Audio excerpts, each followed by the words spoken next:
Wait, why did they shut down CERN for 4 years? Seriously, why? And what the hell is CERN? I've been seeing all over my TikTok that they're shutting down CERN for 4 years. Okay, great. I don't even know what that means. Do you know what that means? Maybe you do. I'm always late to the party, as I always tell you, but I don't know what that means. I started seeing all these videos on TikTok, and they're asking questions like, do you feel weird? I feel sick, or I feel better, or I feel like we've jumped timelines. My life is different, or I've been exhausted all day.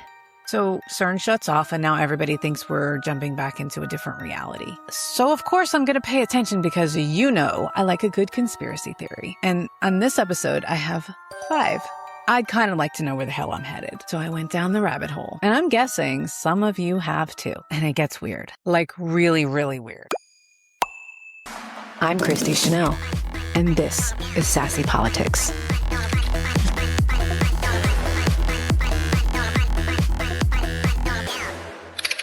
Welcome back to Sassy Politics, because the headlines are about us. Today, we're talking about one of the most scientific facilities in the entire world, CERN. And why does it keep finding itself in the center of conspiracy theories? Why does it need to shut down for 4 years? And where do all these ideas about timeline shifting and jumping and the Mandela effects or any of this craziness that we're hearing constantly on TikTok and all social media for that matter? I'd like to know what the universe is doing right now. So let's figure it out. So first we have to ask the big question. What is CERN? Because everybody I see keeps talking about it like we all should know what it is. It's not something that I've looked into before. I may be alone in that, but I have seen enough videos where I wanted to know exactly what that was. So now I know, and so will you. CERN stands for the European Organization for Nuclear Research. It's located right on the border between Switzerland and France. And apparently, thousands of scientists all over the world work there. Okay, so here's where it gets a little science fiction-y. At the center of CERN, it's something they call the Large Hadron Collider, or LHC. Because scientists love a good acronym as well. Picture this. Somebody actually convinced the governments, all the governments, to spend billions of dollars, and build an underground tunnel 17 miles long, underground. And then once they finished building this huge tunnel, they said, and then, you know what we're going to do? Let's shoot these tiny particles. Hold on. This is the good part. We're going to shoot these tiny particles around the tunnel, almost at the speed of light. And then we're going to smash them together, obviously. Can you imagine being the person pitching that idea and then having somebody in the room go, I love it. Yes, we need to do this. Absolutely, 100%. You know, I can't even get certain people to agree on a meeting time, much less billions of dollars on an idea. But somebody, I guess everybody, said, yeah, let's do it. I can't help but ask myself, well, why would they want to do that? Why would anybody spend billions of dollars to smash tiny particles together? Like, why? Turns out they're trying to answer the questions that humanity has been trying to ask for forever. How did the universe begin? What is everything made of? Why do particles even have mass? Could there be particles we haven't discovered yet? Could there be forces that we don't even know exist?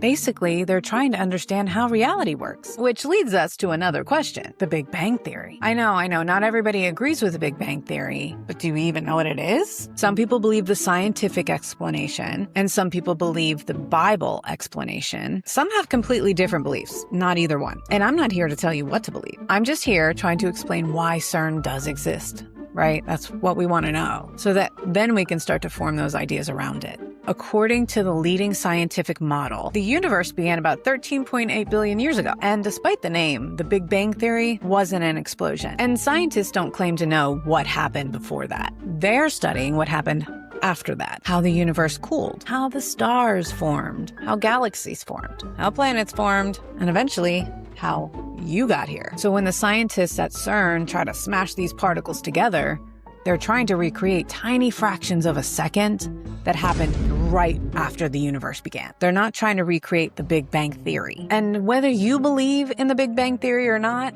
this is a pretty incredible goal. Imagine waking up for work and thinking, I get to go to work and figure out how the universe works. Wow.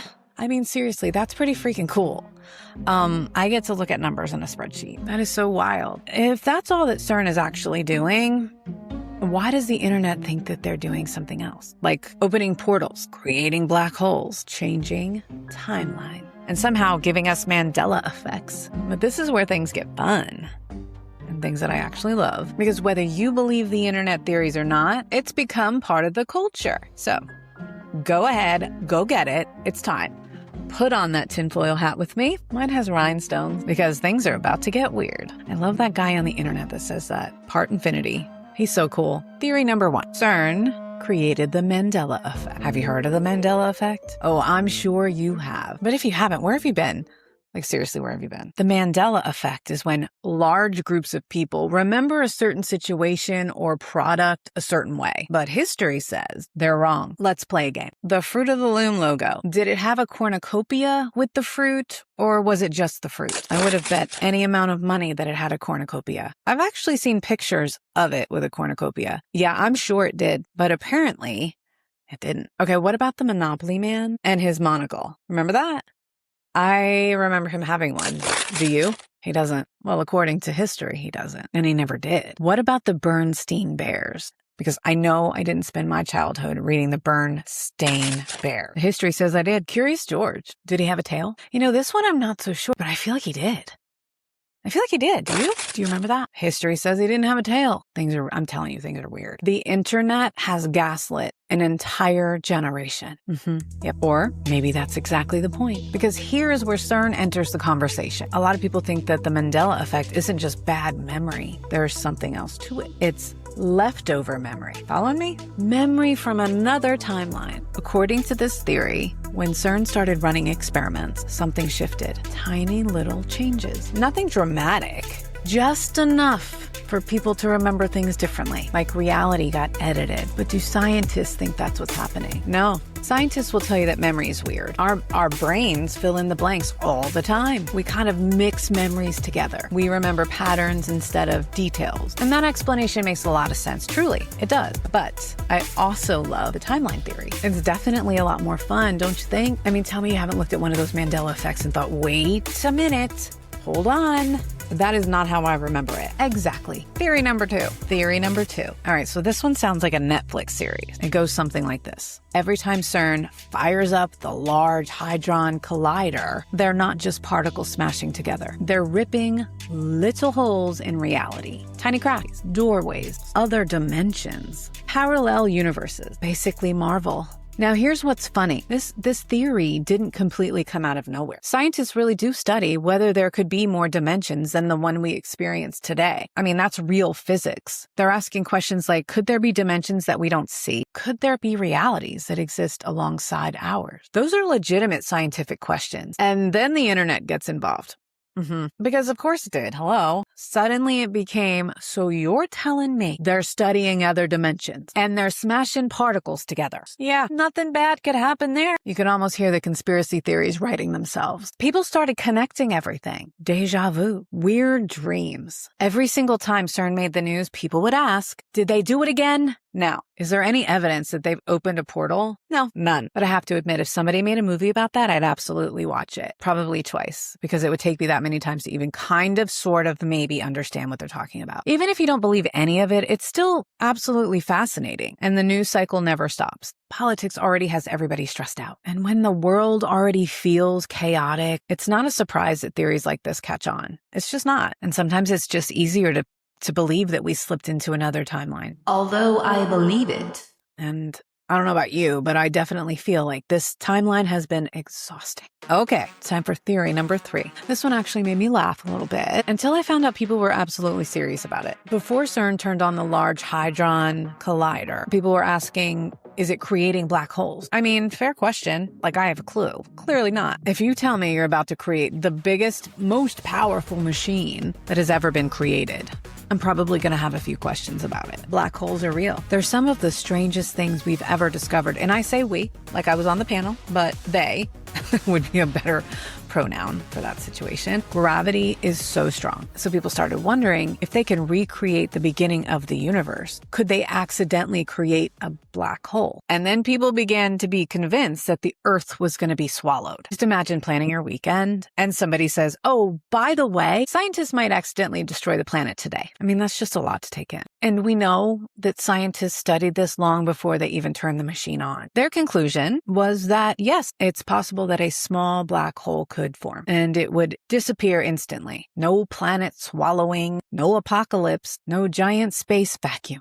Which I appreciate because I do have things to do and I have a lot on my schedule. And the Large Hadron Collider has been running for years. They've discovered new particles and we've all learned more about the universe because of it. And the last time I checked, we're still here. Although some days social media makes me wonder. Okay, so we've covered timelines, portals, and black holes. So now let's leave physics for a minute because the next theory has nothing to do with science and everything to do with symbolism. Theory number 4. The Shiva statue means CERN is most definitely hiding something. Have you ever Googled CERN before? If you have, you see that there's this giant statue in the front. It's the statue of Shiva. Now, the second people saw it, the internet was interneting. Why is there a statue of a Hindu god out front of CERN? Is it symbolic? Is it a secret message? Is this proof that they're doing something that people shouldn't know about? And then somebody found an old performance video from CERN, people in costumes, music, interpretive dancing. The whole thing looked, honestly, a little creepy. Yeah, it was creepy. Completely out of context, it looked like the beginning of a horror movie. And naturally, the internet lost its mind. It's weird. It's really weird. But the statue wasn't secretly installed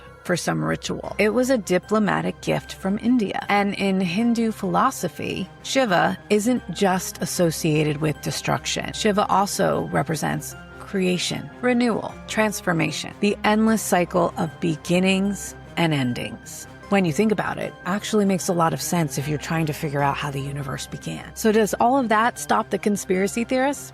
Not even a little bit. Because once people think they found a clue, every clue starts looking connected. And I get it. I do it too. I go down the rabbit hole and I'm like, oh my God, look at this, look at that, look at that. You can't help it. We're human and we want to know why things happen and why things exist. Theory number 5. CERN knows more than they're telling us.